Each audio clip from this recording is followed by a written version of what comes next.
여러분의 얼굴을 잘 보이진 않지만 얼굴 보니까 긴 연휴 기간 동안에 잘 먹고 잘 쉬신 것 같네요. 그렇죠? 네, 윤기가 반짝반짝 흐릅니다. 근데 여독을 풀 새도 없이 또 이렇게 일상생활로 복귀하셔서 정신 없으시죠? 정신 없습니다. 저도 그렇고 다들 그럴 거라 생각이 되는데 오늘 그래서 이 기도의 자리에 나오시는 것도 참 쉽지 않은 결정이었을 것이라고 생각이 됩니다. 오늘 이 기도의 자리에서 함께 기도할 때에 은혜가 또 응답이 있는 귀한 시간이 되기를 소망합니다. 오늘 우리가 살고 있는 이 시대는 구할 것이 참 많은 시대에 살고 있는 것 같습니다. 그만큼 우리가 해야 할 일도 많고 하고 싶은 것도 참 많다라는 거죠. 그러나 구하는 것에 비해서 응답받는 것은 그만큼 많지 않다. 너무나 적은 것이 아이러니한 것 같습니다. 참 기분 탓일 정도로 우리가 기도를 하는 것만큼 응답받지 못하는 기분이 들 때가 많은데, 그러면서 자연스럽게 성도에게 있어서 질문이 생기는 것 같아요. 어떻게 하면은 내가 기도하고 내가 바라는 것들의 응답을 얻을 수 있을까? 잘 받을 수 있을까라는 질문들이 생긴다라는 거죠. 성도에게 있어서 이것은 평생을 두고 고민하는 중요한 신앙의 과제 중 하나일 것 같습니다. 특별히 오늘 본문은 그러한 해답으로 많이 제시되고 있는 본문 중에 하나입니다. 여러분 신앙생활을 오래 하셨더라면 이 본문을 너무나 잘 알고 있을 내용인데요. 이 본문은 하나님께서 솔로몬의 기도에 응답을 하시고 구하지 않은 것까지 응답을 주셨다라는 본문의 내용입니다. 그리고 그 비결로 크게 두 가지를 들고 있는데, 하나는 권력, 어떤 생명, 그리고 권력, 명예, 이런 세속적인 것을 구하지 않았다라는 거예요. 대신에 백성을 다스릴 지혜를 구해서 하나님의 마음에 합한 기도를 했다는 것이 첫 번째 이유이고, 두 번째는 솔로몬이 1000번제를 드림으로써 그 신실한 마음을 하나님이 기뻐하시고 기도의 응답을 배로 주셨다, 이렇게 말씀하는 이유들이 몇 가지 있습니다. 여러분, 솔로몬의 이 기도와 기도 응답에 대해서 어떻게 알고 또 어떻게 이해하고 계십니까? 여러분도 이 솔로몬과 같이 기도해 보신 적은 없으십니까? 정말 하나님께서 세속적인 것이 아니라 우리의 영혼이나 우리의 어떤 내면적인 성장을 위해 기도하면 하나님께서 그것들을 다 들어주시던가요? 우리가 하나님의 성품을 닮아야 하는 자녀라는 사실을 압니다. 그래서 하나님의 성품을 닮게 해달라고 기도를 했을 때 여러분 그 기도가 잘 이루어지던가요? 또한 솔로몬이 1000번제를 드렸던 것처럼 하나님께 예배자의 그 정성을 드리는 것, 그거에 따라 응답하시는 하나님이실까요? 여기서 솔로몬이 드린 1000번제는 횟수로 1000번의 번제를 드렸다라는 말이 아닙니다. 불교는 108배와 같이 절을 많이 할수록 사람의 죄를 참회하고 밝고 떳떳한 마음을 가질 수 있다는 그 신앙의 형태를 띈다고 생각을 하거든요. 그런데 기독교는 이러한 논리를 따르지 않죠. 역대하 1장 6절을 참고해 보면요, 여호와 앞 곧 회막 앞에 있는 놋 제단에 솔로몬이 이르러 그 위에 1000마리 희생으로 번제를 드렸더라, 이렇게 기록했습니다. 솔로몬이 드린 1000번제는 희생 제물의 숫자가 1000이었다라는 거지 번제의 횟수가 1000번이 아니었다라는 거예요. 물론 진정으로 드린 번제라고 한다면 그 안에는 자신의 전부를 드려야 하는 의미도 같이 있기 때문에 자발적인 회개의 모습도 있었을 것입니다. 그런데 지금 번제와 이 기도 응답 사이에는 어떤 접점이 없습니다.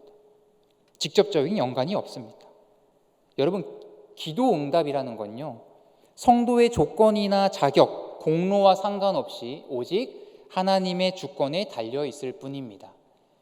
어떤 경우가 되었든 이러한 기도 방법이 응답을 잘 받을 뿐 아니라 기도하지 않은 것까지 다른 것도 응답받을 수 있다라고 하는 가르침은 속된 말로 제사보다 제사밥에 더 기대를 하게 되는 경우가 된다라는 거죠. 바꿔 말하면 큰 응답을 받기 위해서 우리가 일부러 고상한 기도를 드린다라거나 지극정성을 바치려 든다라는 것입니다. 이것은 기도가 아니라 눈속임이죠. 성경의 가르침이 아닙니다. 물론 하나님께 신령과 진정으로 구할 때 기도의 응답은 반드시 이루어집니다. 그러나 그 응답이 우리가 생각하는 것만큼, 우리가 기대하는 것만큼 언제나 크게 응답되는 것은 아니란 말이에요. 그렇다면 하나님이 그런 응답을 주신 이유를 알려면 우리는 이제 솔로몬이 왜 1,000번제를 드렸고 왜 그런 기도를 했는지부터 살펴보아야 할 것 같습니다. 솔로몬은요, 아버지가 다윗이고 어머니가 밧세바입니다. 에서 난 아들입니다. 두 사람 사이에서 원래 처음으로 난 아이가 있었지만 그 다윗의 간음죄로 인해서 하나님께서 그 아기를 데려가셨고, 그리고 나단 선지자의 책망을 듣고 성전에서 완전히 회개한 다윗이 낳은 아들이 이제 이 솔로몬입니다. 이 솔로몬은 서열상 왕위를 계승할 수 있는 자리에 있지 않았습니다. 나이도 어렸기 때문에 젊은이였어서 왕위를 이루기도 어려웠고, 또 왕에 즉위하기 직전에는 이복형이었던 아도니아로부터 반역 사건을 겪었어야만 했습니다. 한마디로 왕권을 확고하게 세우기에는 아직 역부족인 상태였고 쉽지 않았다라는 거죠. 그런데 결국 솔로몬이 왕이 되었습니다. 솔로몬이 왕으로 즉위하자마자 다윗의 유언대로 통치의 장이, 그러니까 이스라엘 백성을 다스리기에 장애가 될 만한 사람들을 대대로 숙청하기 시작했습니다. 그러면서 점점 솔로몬의 왕위가 든든히 서가고 있었고 나라도 견고해지고 있었습니다. 열왕기상 2장 46절을 보니까요, 여호야다의 아들 브니야에게 명령하며 그가 나가서 시므이를 치니 그가 죽은지라. 이에 나라가 솔로몬의 손에 견고하여 지니라. 솔로몬은 왕이 되기 전부터 그리고 왕이 되고 난 이후까지도 쉬운 일이 하나 없었습니다. 나라를 잘 다스리고 싶어도 많은 우여곡절의 일들을 겪어야만 했습니다. 그런데 그가 이제 어느 정도 나라의 안정을 찾았다고 생각이 됐을 때 그가 어떤 모습을 보이는지 한번 살펴봅시다. 열왕기상 3장 4절인데요. 같이 읽어볼까요? 시작. 이에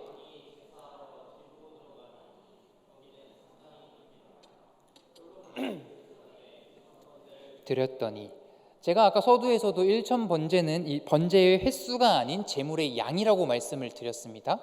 그렇다고 우리가 오해하지 말 것은 많은 양의 제물을 드린 것이 하나님께 드렸을 때에 더 큰 응답을 받을 수 있는 것인가 하는 거예요. 예수님께서도 이 두렙돈의 과부를 지목하시면서 많은 물질을 드린 사람보다 이 자가 더 큰 것을 드렸다라고 말씀을 하셨습니다. 하나님을 향한 마음을 받으시는 것이 양과 질이 중요하지 않다라는 거죠. 많이 드릴수록 좋은 것이다. 열심을 더할수록 더 큰 보상이 따른다. 우리가 믿는 신앙의 방향은 이러한 기복 신앙에 있지 않습니다. 솔로몬은 어떻게 이런 번제를 드릴 수 있었던 걸까요? 우리가 성경을 가지고 계시면요, 4절, 아까 읽었던 4절의 앞부분을 한번 보시겠습니까? 3절의 상반절 보니까 그는 먼저 여호와 하나님을 사랑했다 이렇게 기록했어요. 내 마음과 뜻과 정성을 다해서 하나님을 사랑했고 그의 시선이 하나님께 있었기 때문에 그가 이렇게 마음을 표현할 수 있었던 것입니다.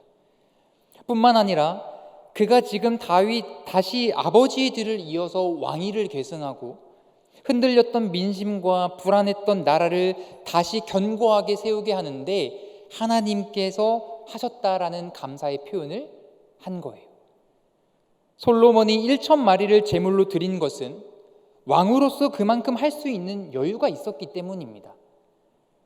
하나님을 향한 온전한 마음이 자신의 꿈에서도 드러나게 되거든요. 하나님께서 솔로몬의 꿈속에 나타나서 물어보시죠. 내가 너에게 무엇을 해주길 원하느냐? 솔로몬의 대답을 한번 보겠습니다. 우리 길지만 6절부터 9절까지거든요. 교독하겠습니다. 제가 먼저 읽습니다. 솔로몬이 이르되 주의 종 내 아버지 다윗이 성실과 공의와 정직한 마음으로 주와 함께 주 앞에서 행함으로 주께서 그에게 큰 은혜를 베푸셨고 주께서 또 그를 위하여 이 큰 은혜를 항상 주사 오늘과 같이 그의 자리에 앉을 이들을 그에게 주셨나이다. 나의 하나님 여호와여, 주께서 종으로 종의 아버지 다윗을 대신하여 왕이 되게 하셨사오나 종은 아이라 출입할 줄 못하고 주께서 택하신 백성 가운데 있나이다. 그들은 큰 백성이라 수요가 많아서 셀 수도 없고 기록할 수도 없사오니 누가 주의 이 많은 백성을 재판할 수 있사오리까? 듣는 마음을 종에게 주사 주의 백성을 재판하여 선악을 분별하게 하옵소서. 자, 우리가 7절을 보면요, 솔로몬은 7절에서 자기 자신을 뭐라고 표현하냐면요, 종은 작은 아이입니다 라고 했습니다. 실제로 그의 나이가 20대였기 때문에 젊었고 또 그만큼 국정을 다스릴 수 있는 어떤 경험이 없었습니다. 그래서 그런 겸손의 태도를 가지고 기도한 거고요. 그래서 분별력이 없고 판단력이 없는데 이런 나를 왕으로 세우셨으니 지금 도와달라고 기도하는 것입니다. 고대 사회에서 왕이 주로 하는 일은 재판하는 일이에요. 재판. 여러분 사사시대를 보면 알겠지만 사사라는 것은 재판관을 말하지 않습니까? 이스라엘 지도자의 역할은 1차적으로 재판하는 일에 있었습니다. 이런 일에 미숙하니까 솔로몬이 구하는 것이 무엇입니까? 9절입니다. 듣는 마음. 특별히 사람들의 말에 귀를 기울일 수 있는 듣는 마음을 달라고 기도한 거예요. 다른 말로 표현을 하면요, 솔로몬은 지금 나라를 올바르게 통치하는 것에 관심을 가지고 있다는 겁니다. 오로지 어떻게 하면 나라를 잘 다스릴 수 있을까? 어떻게 하면 우리 백성들을 잘 돌볼 수 있을까? 그것에 모든 생각을 집중하고 있었다라는 것입니다. 솔로몬이 도덕적으로 선하고 영적으로 거룩한 인물이었기 때문에 기도 응답을 잘 받을 수 있었던 것이 아니었어요. 그는 무엇이 자신에게 필요한지를 알았습니다. 가장 절실한 문제를 가지고 기도했던 거죠. 그런 의미에서 솔로몬은 자신의 처지를 정확하게 파악하고 평가하고 있었습니다. 여러분, 기도 응답을 잘 받을 수 있는 방법, 어떤 비결은 따로 존재하지 않습니다. 있는 그대로 가장 진솔하게 하면 되는 거예요. 기도의 본질은 인간이 도저히 자기 힘으로 할 수 없다는 것을 그대로 인정하는 것입니다. 모든 능력과 선한 것은 오직 하나님께로부터 오는 것임을 확신하기에 그분에게 전적으로 의지하는 것, 그것이 바로 기도입니다. 응답 잘 받는 기도의 형식이나 내용이 따로 있다면 이미 그 자체가 능력이 되는 거예요. 하나의 능력이 되는 거죠. 능력은 기도에서 오는 것이 아니라 기도를 통해 하나님으로부터 오는 것입니다. 기도에는 따로 매뉴얼이 없어요. 우리가 전자제품을 하나 사면요, 사용 설명서가 무조건 동봉해서 같이 오게 되어 있습니다. 근데 우리 한국인들은 이 설명서 필요 없죠. 그냥 일단 먼저 만져보고 터치해보고 두들겨보고 다 해보고 나서 잘 안 되겠다 싶을 때 이제 사용 설명서를 꺼내봅니다. 그래야지만 그때에서 정확한 기능을 파악하고 조금 더 효과적으로 그 제품들을 또 원활하게 또 아주 유용하게 활용할 수 있게 되는 거죠. 그런데 기도에는 그런 것이 따로 없습니다. 있을 수도 없는 것 같아요. 자, 이러한 솔로몬의 기도를 하나님께서 이제 마음에 들어 하셨거든요. 하나님께서 솔로몬의 기도를 어떻게 보시고 이해하셨는지 봅시다. 11절입니다. 같이 읽읍시다. 시작. 이에 하나님이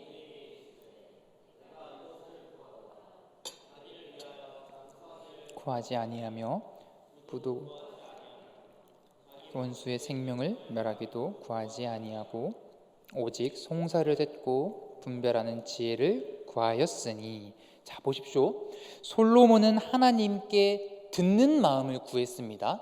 그런데 하나님은 그의 기도를 어떻게 이해하고 계십니까? 지혜를 구한 것으로 받으셨습니다. 이게 하나님의 마음에 맞았다라는 거예요. 그렇기 때문에 하나님께서 지금 솔로몬이 구하지 않은 것보다 더 많고 더 큰 것을 은혜로 주셨다, 이렇게 말씀하셨습니다. 자, 우리가 이러한 내용을 이해할 때 기도를 단순히 은혜를 받는 수단으로 이해해서는 안 됩니다. 여러분, 수단이라는 게 뭐죠? 내가 무엇을 얻기 위해서, 무엇을 이루기 위한 방법이나 도구를 수단이라고 합니다. 기도를 이런 수단으로 생각해서는 안 된다는 거죠. 기도의 응답 잘 받는 비결이 따로 있어서 그대로 따르기만 하면은 무조건 은혜가 따른다라는 법은 존재하지 않습니다. 반대로 하나님이 성도의 사정들을 다 아시기 때문에 우리가 기도하지 않아도 된다라는 말도 있을 수 없는 일입니다. 앞서 말한 대로 기도란 이 일을 나는 할 수 없고 하나님, 나의 주인이 되시는 하나님이 이것을 할 수 있다라는 고백이라고 했습니다. 믿지 않는 불신자들은 모든 일을 자기가 하려고 하기 때문에 기도하지 않아요. 그러나 우리는 기도가 은혜를 경험하는 통로로 알고 있기 때문에 우리는 기도를 수단으로서 사용하지 않습니다. 여러분, 물은 수소와 산소, 이 2대 1이라는 비율로 구성되어 있습니다. 그런데 그 비율로 두 분자를 같은 공간에 놔둔다라고 해서 그것이 자연적으로 물이 되지는 않는다라고 해요. 두 원자 사이의 화학 반응을 빠르게 일으킬 수 있는 어떤 화학적인 작용이 필요한데 그 매개체의 역할을 백금이라는 것을 사용해서 물을 만들어낸다고 합니다. 성도에게 있어서도 하나님의 은혜의 방편으로 말씀과 기도를 주셨습니다. 수소와 산소가 일정 비율로 존재하지 않으면 물이 만들어지지 않는 어떤 기본적인 조건이 맞추어지지 않듯이 하나님의 은혜를 경험하기 위해선 기도와 말씀은 필수적인 요소입니다.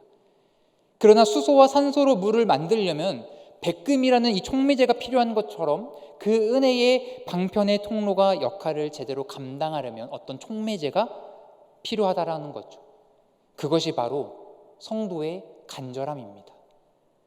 물론 기도에 있어서 성령의 역할이 크고 그분을 신뢰하는 믿음은 필수적입니다. 그러나 여기 계신 여러분은 우리의 연약함을 도와 말할 수 없는 탄식으로 간구하시는 그 성령 하나님의 일하심을 믿기 때문에 이 자리에 나오신 줄을 저는 확신합니다. 이러한 믿음으로 그분 앞에 나오면서 우리가 그분을 우습게 알고 거짓으로 기도할 수 있을까요? 때론 우리의 기도에 과장과 가식이 포함될 수는 있어도 우리의 간절함에는 어떤 거짓이 포함될 수 없다고 생각합니다. 이미 그 진정성을 보장한다고 생각을 합니다. 솔로몬도 자신의 처지를 생각하면서 간절하게 기도했습니다. 아버지 다윗으로부터 물려준 나라와 왕위를 지키는 것이 하나님의 뜻이라고 생각했어요. 때문에 그는 어떤 물질과 권세와 장수와 같은 세속적인 것을 구하지 않았습니다. 그것을 관심에 두지 않았습니다.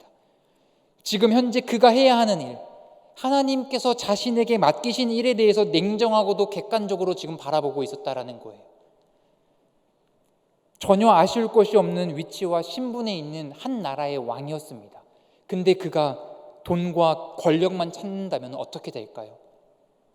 그가 만약 이런 것들을 탐욕스럽고 또 어리석은 왕이었다라면 자기 것만 챙기려 들었겠죠.